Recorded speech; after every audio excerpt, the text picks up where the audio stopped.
just because we can sense and feel what someone else is feeling doesn't mean we're like responsible for it. Doesn't mean we have Right. to fix it or change.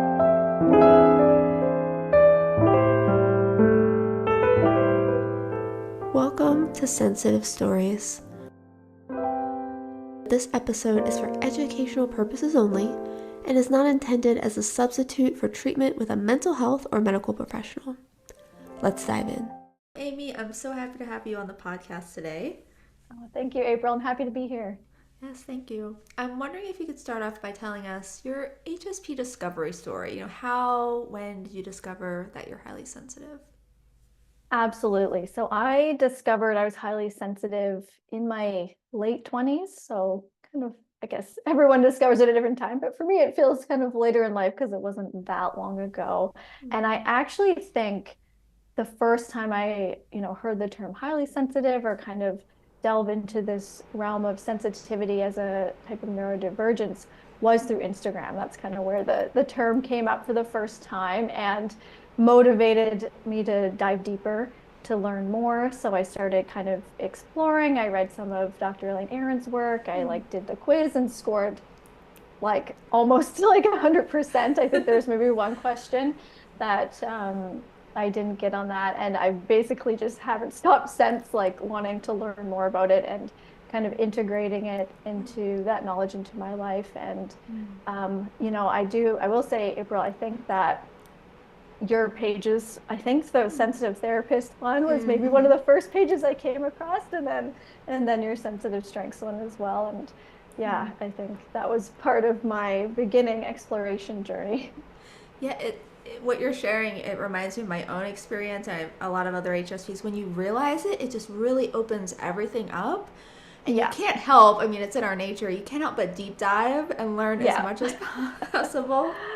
For sure. And for me, like at that point, I had been a social worker for probably like 5 years or so, and I had Mm-hmm. learned a lot about trauma and the nervous system and like how it impacts the body and our mental health and all these things. And for me, that was like huge. And I was kind of putting some pieces together and understanding like why I am the way I am and, Mm. maybe why I'm different than some people, but like there was still something missing.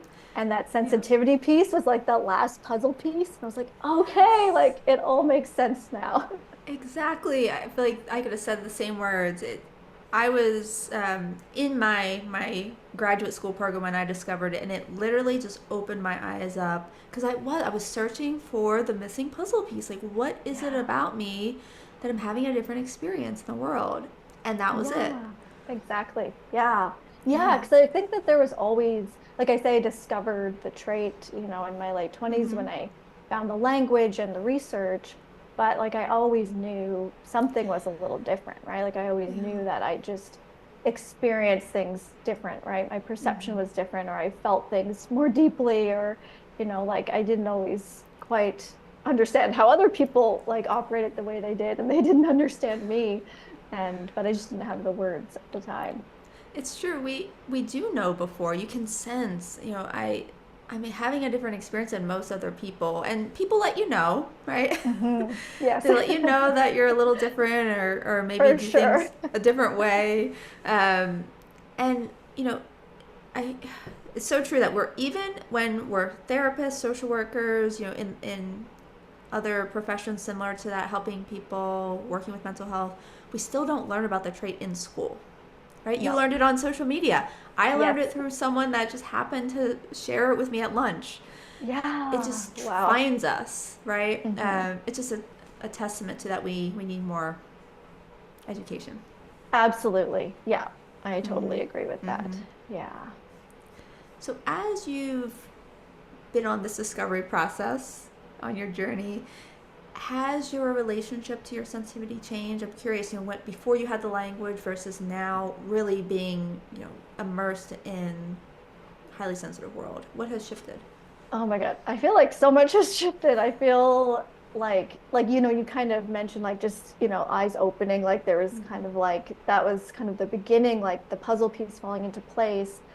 But since then, as I continue to learn and kind of integrate what I learned into my life, I feel like I've like kind of come to terms with it or something. Like there's a Mm-hmm. lot more acceptance of it as part of me, like this Mm. acceptance that it's innate and it's not going away. So I Yep. can resist it. I can try to like push through or try to make it different, which, just causes a lot of stress and Yep. tension and burnout, or Mm. I can work with it.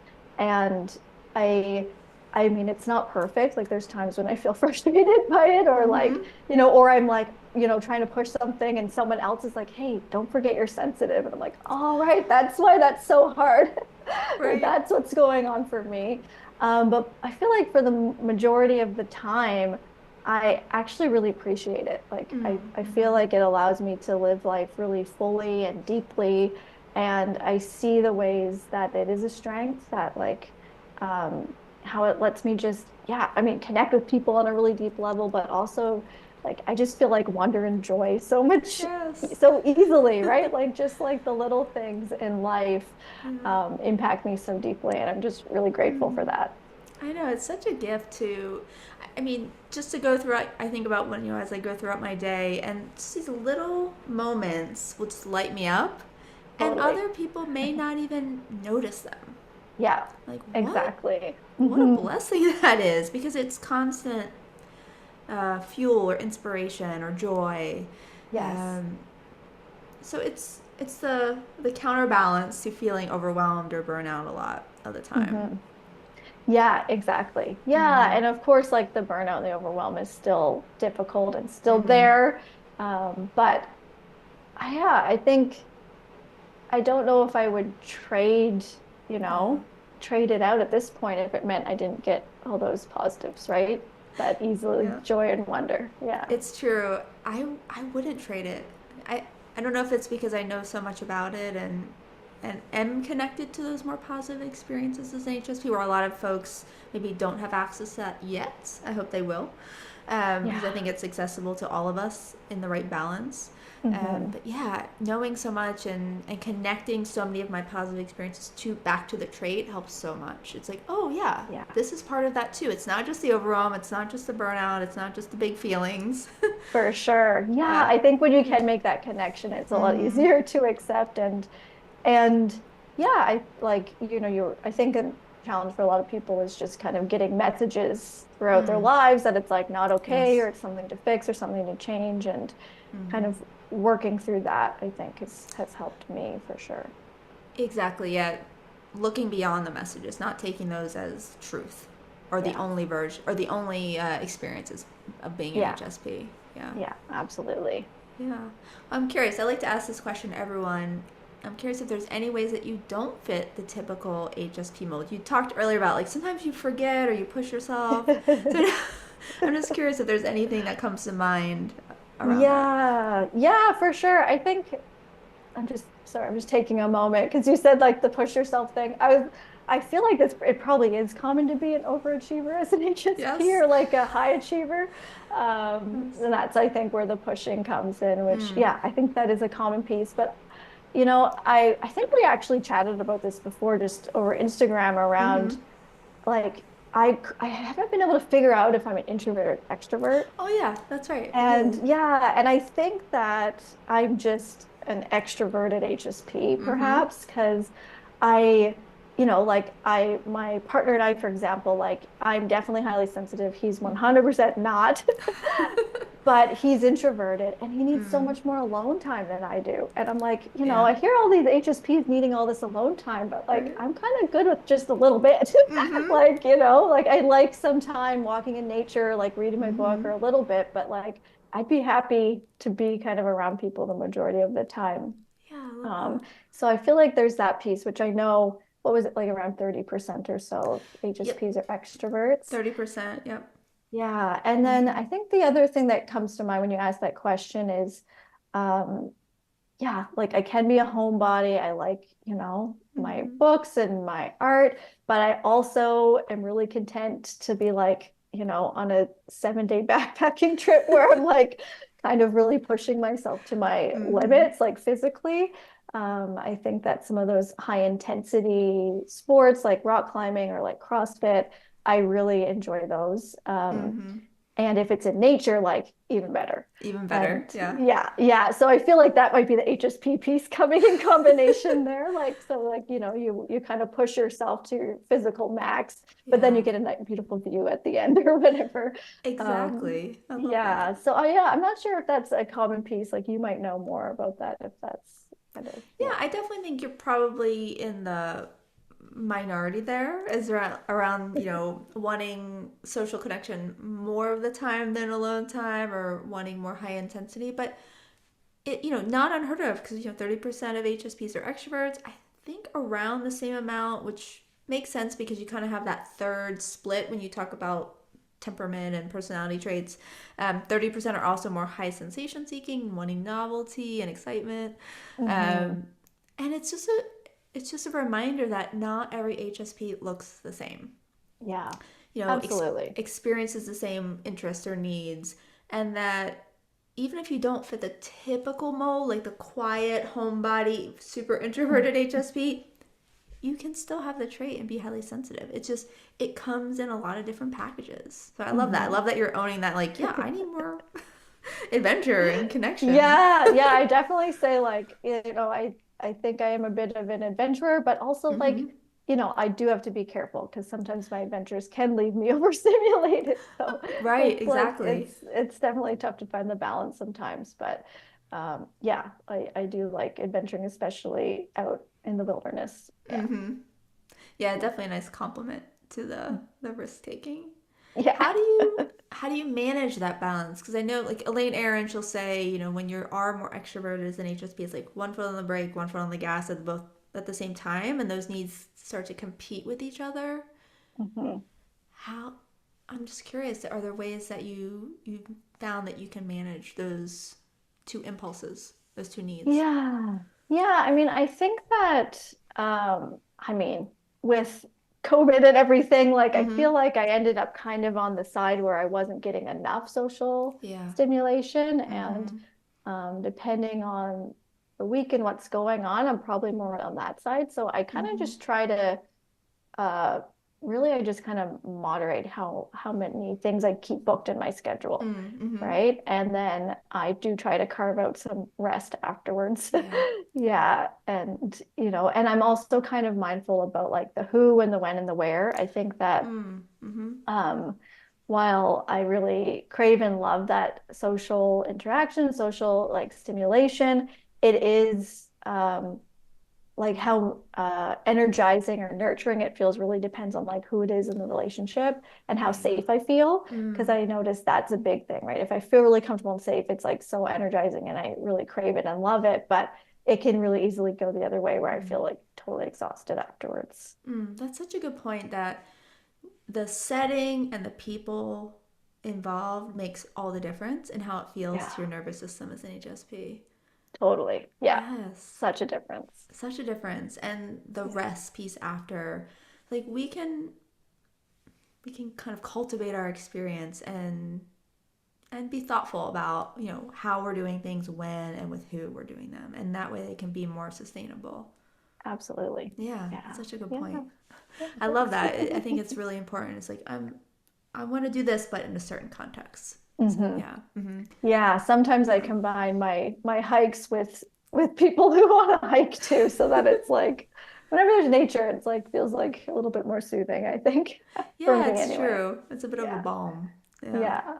Hmm. So you mentioned a bit about how we can kind of maybe push too far sometimes as HSPs, and a lot of For HSPs sure. struggle with burnout because of that in lots of different areas of their life, not just at work where we typically think about burnout, but also in personal realms too. Why is it so common for us? Could you say a little bit about that? Oh, for sure. Yeah. I mean, I think that the trait, I mean, there's kind of two main reasons. One Mm-hmm. is that like the characteristics of being highly sensitive do make us a bit more susceptible to overstimulation, right? So Mm. burnout is essentially a state of emotional, physical, mental exhaustion Mm-hmm. due to excessive and prolonged stress. Mm-hmm. So if we are more, our nervous systems are a bit more sensitive to stress, then of course, we're going to be more susceptible to burnout. And that's really because one, we're more sensitive to subtleties in our environment. Like we have more of awareness. We're just like picking up more than, someone who's not. We can be in the same environment, but we're picking up a lot more. Mm-hmm. And then we're processing it so deeply, right? We're integrating all of that information and, making sense of it, which is great in a lot of ways, but takes a Mm-hmm. lot of energy. And then whatever, we kind of come out with, like we feel really deeply about it. So, we're kind of, everything's Yes. just a little bit more intense. Mm-hmm. And, we can become overstimulated or experience stress Mm-hmm. and regulate and come back down to the rest and relaxation response and, be okay. Mm-hmm. But if we're not able to do that, if we stay in that overstimulated stress state for too long, then Mm-hmm. it can accumulate into burnout. Mm-hmm. And yeah, I think that's kind of why I think we see it more in highly sensitive people. And then I would say the other major piece is Mm-hmm. like our work environments and society aren't Yes. really conducive to sensitive folks. And Mm-hmm. yeah, I mean, a lot of the workplaces aren't really supportive of anyone, right? If they're super Yeah. productivity focused, if they're not really taking care of their employees' health, if they're Mm-hmm. not, thinking about, if they're not really supporting their well-being and it's kind of all Yeah. about the bottom line, then Yeah. yeah, like it kind of sets us up for burnout. And then if we have this sensitive trait and, Mm-hmm. we're not sure how to set boundaries or regulate our nervous systems, then we're just a bit more likely that we Yeah. might end up burning out. Yeah. It's true. Um, because of the pace we're living now and the kinds of spaces that we work in, most people could be susceptible to burnout, right? Absolutely. Yeah, for It's just sure. too much for the human brain and nervous system to take. But then if you Yes. are highly sensitive, where you're more spongy, I like to call it, right? You're Spongy. Yes, I love that. right. You're picking everything up. When you were talking, I was like, that's just a regular, normal day. Let alone if you turn the Yeah. stress up. Um, Yes. so we're absorbing everything. We're then feeling it and needing to process and make sense of it. Hmm. And the more we take in, the less space we have for rest Yeah. and decompression. Then yeah, we get stuck in that stress state. You said it's like a Yes. prolonged exhaustion, stress. You mentioned if we can come back regularly to places of rest and Mhm. safety, then we can avoid the burnout. Yeah, absolutely. Yeah, we can. And, Mm-hmm. I mean, yes and no, right? Like, I think if Mm-hmm. we are like, that's the goal, right? Our nervous system is meant to kind of go up and be activated and Mm-hmm. then come back down and rest. And so if we're able to do that, we can prevent it. But also, if we're going back into a work environment where we're getting activated over and over and over, right? Right. And as a social worker and someone who supports social workers, that's Mm-hmm. the work environments that social workers are in are Yeah. like super emotionally charged or like Mm-hmm. very fast paced, right? Mm-hmm. Like understaffed, like the caseloads people are holding are so big and like you're if you're highly sensitive, you're extremely empathetic. I mean, all social workers go into the field because they care. Right. And so, there's like that emotional tug of whatever Yes. work you're doing. Mm-hmm. And yeah, so it's like how, I think if we can regulate ourselves throughout our work days and set really healthy boundaries that can help Mm-hmm. immensely. And it also kind of depends on the workplace, right? And if they're Right. willing to, kind of accept some of those boundaries or support some of those needs that we have as well. Yeah, it's true. There's a couple parts to that. There's one is what can you do for yourself to set your own boundaries, Hmm. to make sure you come back to yourself, get to those places of rest again. But also, how much is the work environment you're in able to meet you there, right? To Yeah. accept your boundaries. So yes, Hmm. we have part of that we do ourselves, but then also it needs to be received. And that's Yeah, unfortunately not absolutely. always the case. But I think for HSPs, Yeah. often a lot more available than we think there is. Would you say For that's true? sure. Yeah, no, I agree with that completely. Mm-hmm. I think, that, yeah, I think if we start out in a workplace that is like really unhealthy and really Mm-hmm. unsupportive of those things, sometimes we can think like, oh, that's all there is. Right. But like I talk to social workers every day, and I know that there are social workers working in really Mm-hmm. healthy work environments. And I think that sometimes for highly sensitive folks, like what we need is to be a little bit creative too, right? Like Mm-hmm. maybe we do this type of work part-time, or maybe Yeah. we go into like policy work and less frontline work, Mm-hmm. or maybe we specialize in a certain area that like Yeah. is really exciting, or we like try it a few places till we find that boss that like really gets us. And yeah, there's absolutely like chances and opportunities to do this work and to not burn out. Yeah. Yeah, it's true. I think, yeah, if we just kind of expand our view a little bit and get creative with whatever field you're in, especially therapists and social workers, especially, there's so many more options than we realize. For It's not, sure. Yeah. Yes. right? Yeah, I Yes. love you getting really excited about that. It's like, yes. I am really excited. Yeah, like I just, yeah, and again, like I think just like being in like the social work, social media space, I'm Mm-hmm. seeing folks doing all kinds of creative things. I'm Yes. like, wow, I never thought of that. Like, yeah, like we don't have to just follow like this Mm-hmm. one path, right? Like I Yes. think part of, I mean, it's kind of part of boundaries too, right? Is just Mm-hmm. giving ourselves permission to do things differently Mm-hmm. than maybe our colleagues, or our supervisor, even, or like Mm-hmm. whatever we kind of thought was like the right path, right? Like it's Mm-hmm. okay to do things differently. And I think as highly sensitive people, often we have to.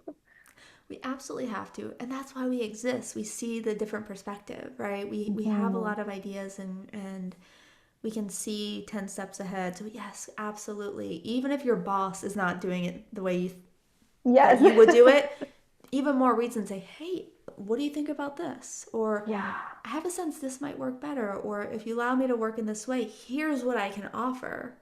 It Yeah. just opens up so much. And today, Yeah. thankfully, there's, like you said, you see a lot of social workers and other folks on social media doing things a lot differently. It's like, yes, there's so much available. Yeah. And you know what you just shared, like those conversations you can have or those things you can Mm-hmm. bring, like I think that's really tied with understanding the trait, right? And like, Exactly. if you kind of do your work around recognizing the benefits, then yeah, we can communicate Mm-hmm. that to our boss. And it's like, and I think that comes along when we set our boundaries too. It's like, hey, Mm-hmm. like I need, such and such, or I can't do such and such because you know, this Mm-hmm. like, not doing that or doing it this way will allow me to better support my clients, or will allow me to, feel better in the Mm-hmm. field, or like whatever it is. Mm-hmm. And yeah, I just think they're so linked there with what you were just saying. Yeah, help them see what's possible. Yeah. And then it Yeah, benefits everybody. for sure. And I just think there's so many things about sensitive folks that really could benefit, the helping field. And there's a good reason that a lot of us are drawn to it. Exactly, it's true. We're very suited for it. Yeah. When in balance, I would say. When in balance, Yeah. yeah. Yeah, for sure. Mhm. So I imagine you talk a lot about burnout prevention and boundaries, and I know that I imagine comes from a personal experience. I'm wondering if you could share a time where you experienced burnout, and then how did you come out of it? Absolutely. Yeah. So I burnt out in the first like 9 months of my first social Oh, work job. uh-huh. That was like a very challenging time in my life. At that point, I did not know what, anything about sensitivity, or Mm-hmm. neurodivergence at that time. So I accepted a job that I think I was even just in it temporary, but I knew it was really the workload of three people. Mm, And yeah. I went into it knowing that, but I really didn't have great boundaries in place. Like I really was struggling with codependency. Mm-hmm. Like I didn't really feel comfortable saying no. And then I had a lot of struggle with like internal boundaries too. So I was like basically like I couldn't kind of let go if I didn't get something done perfectly, or I didn't get, Mm, like when there's that much, when the workload is that high, you kind of either have to let some things fall through the cracks, or you do like kind of an okay-ish job at a lot mm-hmm. of things. And I couldn't quite set those boundaries with myself, and also like was just it led to me like I was just thinking about work at home all the time. Like I didn't have this really good separation between work and home life. Mm-hmm. And yeah, it led to like really like depressive symptoms. I felt like I just had this like Mm-hmm. dark cloud kind of following me around. Mm-hmm. It impacted my relationships and like I had some health issues and mental health issues. And yeah, it was really challenging. And I will say, for my, props to my younger self that I recognized like, okay, this isn't working. That's And I right. actually like applied for another job that was, I was in a master's level role and they wanted Mm-hmm. to give me a permanent line. And I Mm-hmm. was like, nope, this like temporary bachelor level, like lower pay Yes. line, I can just like, I know from the job description of people who've Mm-hmm. worked there that that is better suited to my Yes. sensitivity, my needs, and I will feel healthier in that role. So I Mm. applied, I interviewed, I got accepted for that role. Mm-hmm. But I was in a unionized position, and the managers, I gave them tons of notice up front, Mm-hmm. but the managers took a really long time to post the line or do anything Mm. with it. And basically, there was this like clause in their protocol where they could redeploy people. So they redeployed me back Oh. to the line I was Oh trying to no. leave. Oh no. So I quit. Great. Okay. This is I great. quit. I Yeah. just like, so I was like, I tried to leave on good terms and like, like set them up so that for success and like do it Mm-hmm. all like without rocking the boat or making Right. anyone upset. But that didn't work out. And in the end, I was like, no, this isn't working for me. So I quit.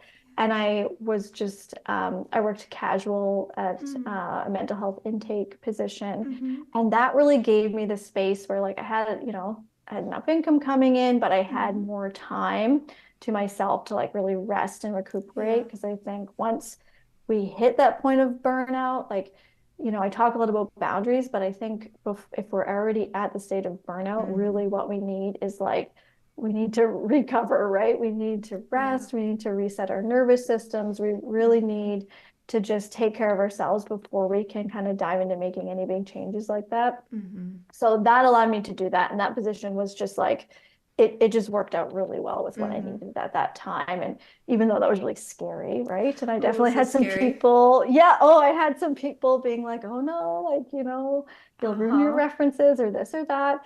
But I really stood my ground and I'm very proud of myself for that. And it did work out. It did That's work such out a well in big, the yeah. end. Yeah. I think you said something really important, which was you were getting these messages that, you know, if you quit or if you make this change, it's going to hurt you down the road. But in the moment, something was telling you, I have to quit. I'm wondering if Yeah. It if was you could very share, was loud. there a sign or something that was happening for you that you knew this is it?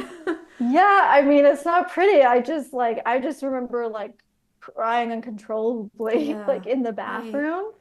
And I think I Mm-hmm. also had a meeting with the union rep to see if Mm-hmm. there was something I could do. And when I was talking to him, he was just like a very kind, Mm. like sweet, like he just had such a like comforting presence. And I cried the whole conversation like Mm-hmm. uncontrollably. And even though I am a very like emotional, deep feeling person, I cry often, but I don't usually cry in work settings. Like I can Mm-hmm. usually kind of contain it and kind of do my own work on my own time. But these are Yeah. like two situations where it was like I felt completely out of control. And Mm-hmm. to me, that was like, obviously something's not okay, right? Like the fact that it's like, this is my body, like saying, Yes. kind of screaming at me. Mm-hmm. And, I was having, like I said, just some health issues. Like I could Mm-hmm. just tell it wasn't a fit, but yeah, and I think there was also just like it's really hard to describe, just like like a hardness or there's like this tension, right? When I thought about staying, it was like everything was just like no. Yes. Like I could just feel it in my body saying no. Yeah. Yeah, it sounds like there was a lot of signs that you had just hit your max. Hmm. And I appreciate that you said, there's a difference between being a big feeler as an HSP and feeling like your emotions are uncontained, that they're just spilling over in places that you normally wouldn't feel comfortable or don't Yeah. want to express in that way. Yeah, for sure. Because, I was lucky that this union rep was such a kind person and, Mm-hmm. like had such a lovely response. But that might not have been the safest place to like be that vulnerable, right? Right. And I think that normally I have a bit more of control over like, okay, who are my people that I can really show this to, Mm-hmm. especially at work. And yeah, it felt like the barrier was kind of down. Yes. Yeah. Yeah, we get very vulnerable in those Hmm. moments, right? Hmm. And so you kind of laid out a few different steps that well, first off, burnout is not something we can get through quickly. Once we get to that stage, we need a lot of rest. Usually need to make a big change, would you say? Yes. Yeah, I would Yeah. say definitely we need a big change Mm-hmm. before we can um like kind of bounce back. And Mm-hmm. that doesn't always necessarily mean leaving the position completely. Mm-hmm. Like I feel like I should mention that in this role, like I did, well, my boundaries weren't great. And, some of it was on me being a brand Mm-hmm. new social worker and not knowing how to navigate that. Like I did try to speak up and ask for help and like, Yeah. Mm-hmm. and I was felt very isolated and alone. Like there wasn't anyone Mm-hmm. really kind of hearing my requests or what I needed. And so I think that sometimes it is helpful if we're well enough to try to set the boundaries first before we like just get up and leave, right? Mm-hmm. Um, so if you're not sure if it's like you want to just completely quit, like I did, and just jump ship, Mm-hmm. I think like often just taking a leave, right? Like sometimes we just, Yeah. take a medical leave, like talk to your doctor, get some support Mm-hmm. from your health professionals, which I did. I guess I didn't mention that, Mm-hmm. but I did get some support. I started seeing a naturopath and a therapist and things at that Mm-hmm. time. And um, yeah, like get your support system in Yeah. place. And then at the very least, like take a leave. And I mean like 1 to 3 months at least, Right. probably. Not just a week. Yeah, not Oh, just a week. Yeah. yeah. If you're at that point where you're like hitting the wall. Yeah. Mm-hmm. Yeah, Yeah. and I appreciate you said there's a lot of steps you can take along the way when you maybe sense burnout is starting. Maybe, okay, I'm feeling Hmm. more tired. You talked about feeling a little bit more depressed, foggy. Maybe you're starting to get sick more often. Asking for help, setting those internal boundaries, leaning. And when we say internal boundaries, it sounds like, leaning away from perfectionism, letting things be good enough. Yeah. Maybe checking with yourself, how much am I giving? Yeah, for Who sure. am I spending time with? Things like Yeah. that. Anything else that Yeah. you would say about internal boundaries in case people haven't Yeah, heard what those absolutely. are? Like, because I think at that time I didn't really have some of them really well established. And I think Mm-hmm. if I went back, I would really work on one would be my emotional boundaries. Like, I think I Mm-hmm. would um, I would like implement practices. Like this is things I do now where I mean, one, I have practices where I come back to myself, right? If I notice that Mm-hmm. I'm getting really caught up in other people's emotions and energies, I have practices where I come back and like, right, like those are other people's, right? Mm-hmm. Like, what am I feeling? And some practices to help me kind of let go of those or like hand back the responsibility. Mm-hmm. Right? Because it's just because we can sense and feel what someone else is feeling doesn't mean we're like responsible for it. Doesn't mean Right. we have to fix it or change it. Exactly. So that's kind of where I see that emotional boundary piece is like, Mm. just that separation that okay, I can see what someone's feeling and I have compassion for it, but I Mm-hmm. don't need to carry that burden as my own. Yes. So I would be implementing some practices around that, Mm-hmm. as well as some like end of the day rituals to really help Mm. me kind of separate work from home life and again come back to myself, right? Because I think Yes. that's kind of the purpose of these boundaries is to make sure our needs are met and to take Yes, care of exactly. ourselves. Yeah.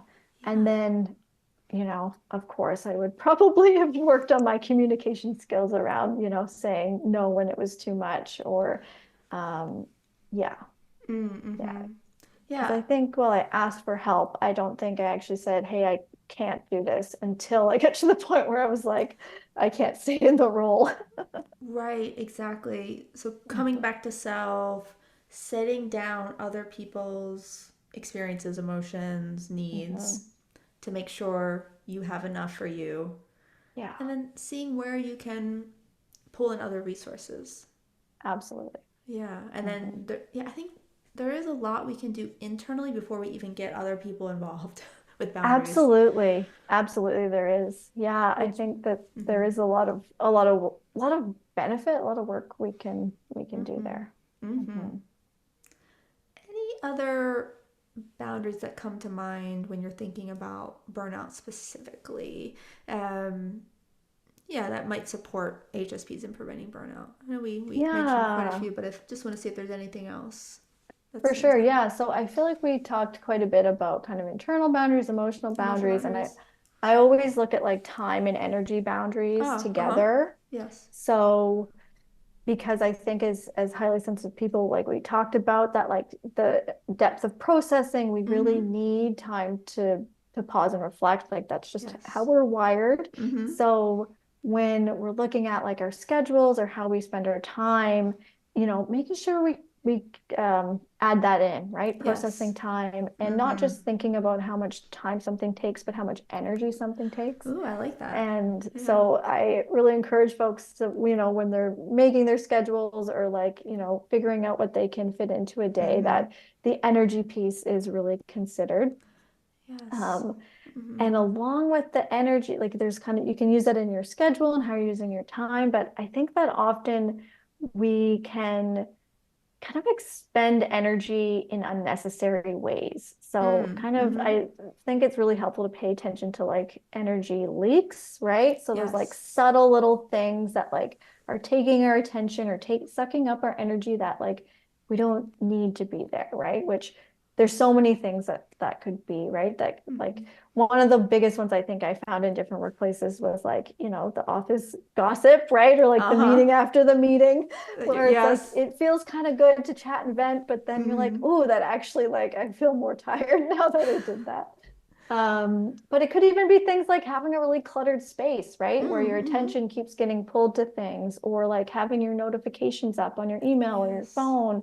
So you're like Mm-hmm. trying to do a task, but this little thing keeps popping up in your vision or a sound. So Mm-hmm. like really thinking about those types of things that, Yeah. how can you kind of reduce the amount of energy you have to expend Mm-hmm. on things that you don't need to expend it on. Yeah, it's true. There's so much grabbing for our attention from other Mm, people to just things in our environment or on our devices. Like yeah, we could actually opt out or turn off a lot of those yeah. distractions, energy leaks, as you called it. And then we could free up a little bit more time for processing, for doing Mhm. something that's, beneficial to us.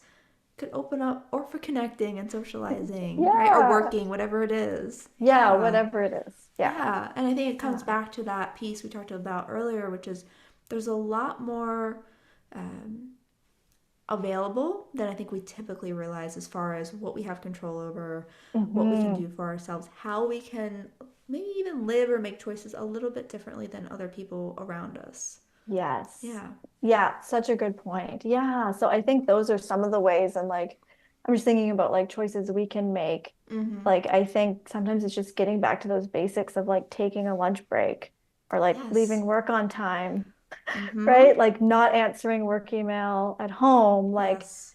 you know, some of those things that, Mm-hmm. we can easily slip up on. And, I think those are things that we can kind of hold ourselves to. And I do like to think of it as like a gift we're giving ourselves, right? When we set those Mm. kinds of limits. Yeah. I love that. Yeah. A gift to ourselves. That's beautiful. So we've talked a little bit about the different types of boundaries: internal, emotional, physical, time and energy boundaries. We've talked about some examples of what those look like. But let's say someone is starting. They're Hmm. starting to think about setting boundaries, maybe for the first time. Where do you suggest that they could start if those boundaries are feeling a little scary, they're feeling out of reach? Maybe they never had boundaries modeled for them when they were growing up, or Hmm. maybe setting boundaries, which is common for a lot of HSPs, brings up a lot of guilt or fear of conflict. So, where do you Yeah. suggest someone start if boundaries feel out of reach? Yeah. I mean, first of all, if anyone's listening to this and is feeling that way, I want to say you're not alone. And Yes. like, I've been there. Like, I Mm-hmm. didn't learn, didn't, we didn't have boundaries in my family growing up. So it's Same. like, Yeah. it's something I learned as an adult. And I remember how scary it was. Like it was terrifying. Like I Mm-hmm. didn't even know that I had the right to set boundaries. Like Yeah. I did feel a lot of guilt and fear. And I will say that now I really see that boundaries set me free. And I think Mm. that it is, yeah, I think it's something great to work towards, but like Mm. take little baby steps. I would say Mm-hmm. like don't, like it's okay to start really small and Mm-hmm. to kind of like practice and like build up confidence in it, right? So Mm-hmm.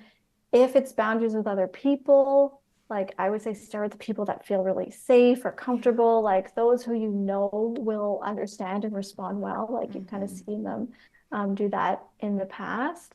But kind of like you were saying, April, there's like so Mm-hmm. much we can do just internally without even Yeah. having a conversation with someone. So like that might feel like the safest place to start Mm-hmm. is just setting some kind of little guidelines or limits with ourselves, or even just having a practice of coming back to ourselves, right? Like, Mm. where do you, where is your attention, right? Like when you have downtime or you're off, Mm-hmm. like, are you constantly thinking about other people? Are you thinking Yes. about work? Like, where are you worrying about something? Like, paying attention to that and seeing if Mm. you can build some practices that bring your attention back to yourself. Like, even that Mm. is like a type of boundary that we can set with ourselves and that can be a helpful start. Um, I hope it's okay if I share a couple other things No, this that is might be great. helpful. Yeah, because This is great. like Yeah. I I mean, think just bringing yeah, go ahead. attention back to self. It's like, oh, that's actually available without fear of Yeah, without conflict, talk, yes, talking to without anybody fear of else. conflict. And I think Mm-hmm. in terms of like communicating boundaries with others, like if Mm-hmm. just, a straight up no or like, a real firm boundary isn't feeling accessible, I would start with, someone is requesting something of you, asking something of you, and like to just start with saying, like, can I get back to you?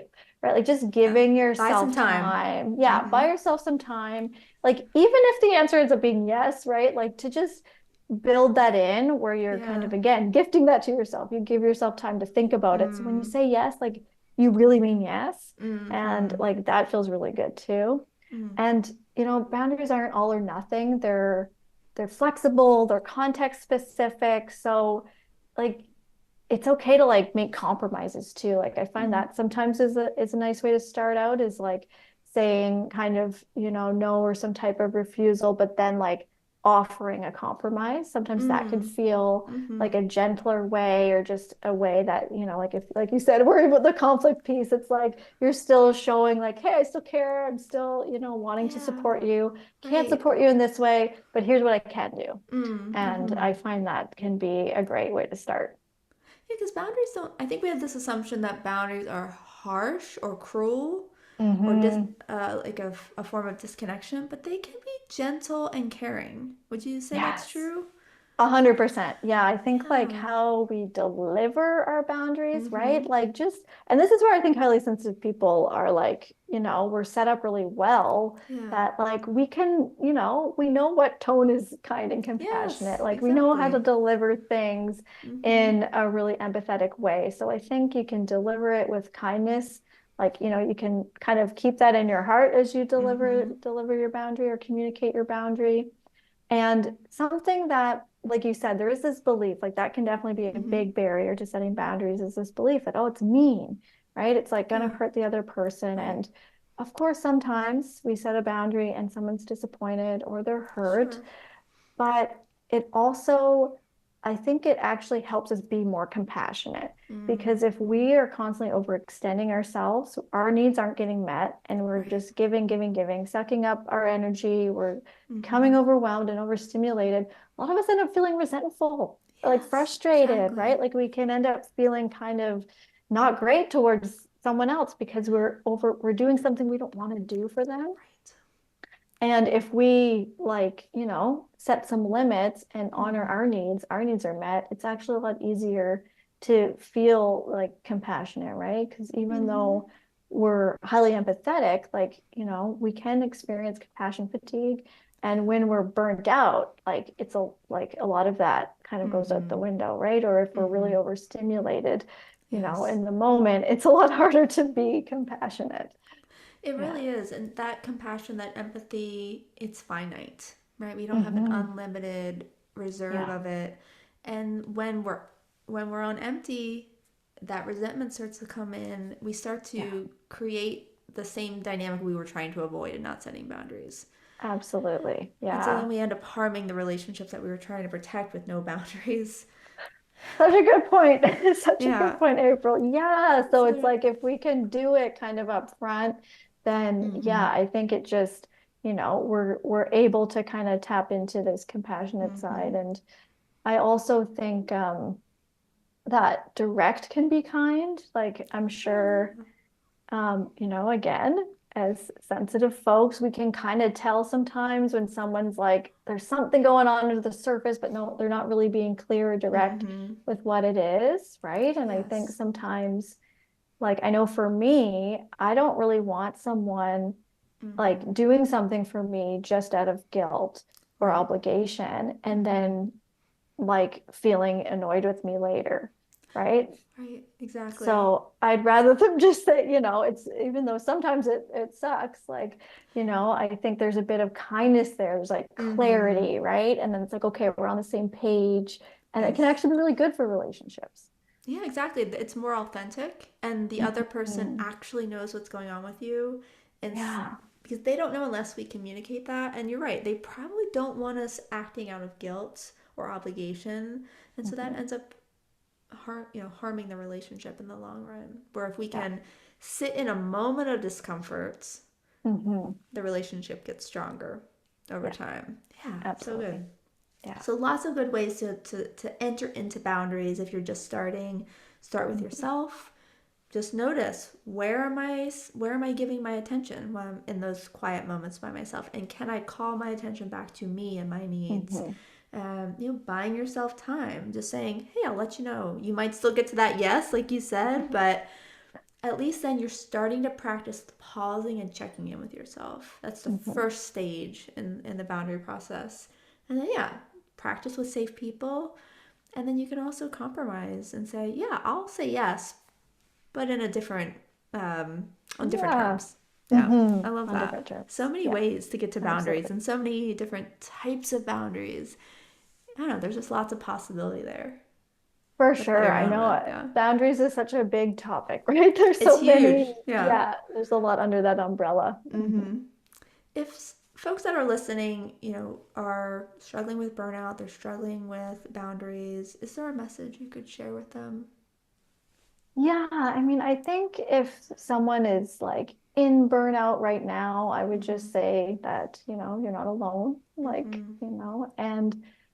and it's not your fault, right? Yeah. I think that there are so many factors that lead to us burning out, and a lot of us haven't learned boundaries, right? Or we're working in Yeah. environments that kind of expect something unfair, Mm. and I would just say that, there is hope of recovery. Yeah. And yeah, because lots of us have burnt out and have made it Mm-hmm. through. Yeah. Definitely. Yeah, I love that. You're not alone. It's not your fault. And yeah, there are ways out of it for sure. Amy, Absolutely. thank you. I know you have a helpful resource for burnout prevention. Can you tell listeners a little bit more about it and where Sure. to find it? Yeah, so I have a course, Boundaries for Burnout Prevention, kind of quite on topic with what we've been chatting about. And it's essentially a self-directed 6 module course that I created specifically for highly sensitive social workers, Mm-hmm. but I really like, most of the skills and tools that are in there applicable to really any helper healer, like therapist, Mm-hmm. healthcare worker. And it's really for any like tender-hearted, deep feeling helper or healer who wants to find a way to excel in their career without sacrificing themselves, without Mm-hmm. burning out, and yeah, really finding ways to honor your sensitivity. Like I really think of boundaries as honoring your sensitivity. Mm-hmm. So in the course, each module has many video lessons from me, as well as a workbook and meditations, which Oh. I find are a great way to like embody some of those, Mm-hmm. internal and emotional boundaries we were talking about. They're kind of Mm-hmm. abstract. And so I find Yes. those meditations are a great way to kind of drop into that and really like sense that, really feel what that means. And then also some self-regulating ones, because, you know, as we start to communicate and try new boundaries, we do want to come back and like regulate our nervous systems. Mm-hmm. Yeah, and so, you know, I go through a bunch of different types of boundaries, the barriers to Mm-hmm. boundaries, and also communicating boundaries specifically with clients, coworkers, Mm. and your boss. And also when is the boundary to leave? That's a big question a lot Ooh, of that's people a ask. great question. Yeah, so there's a whole lesson on that. I love that. And I love Yeah, that it's very experiential and there's lots of actionable items, it sounds like, so you can put those boundaries into practice. absolutely. I wanted Love people to be that. able to take it and like really Mm-hmm. apply it in their lives. And yeah, the doors are open right now, which I'm really Beautiful. excited about. So we're diving into round two. So if there's anyone listening that wants to join, Nice. I'm assuming you'll share the link there. Yep. And So I link will also be in sent the you a show little notes. discount code, I think. Yeah. Yep. Yeah, we'll have Yeah. the link to check out that resource and then yep, the discount code and some of the other ways that you can reach out to Amy. Perfect. Well, Amy, thank you so much for this conversation. Oh, so insightful and valuable, and I loved all the relatable, accessible tools that you shared. Thank You're you. so welcome. Yeah, thanks for having me. Yeah, I appreciate it.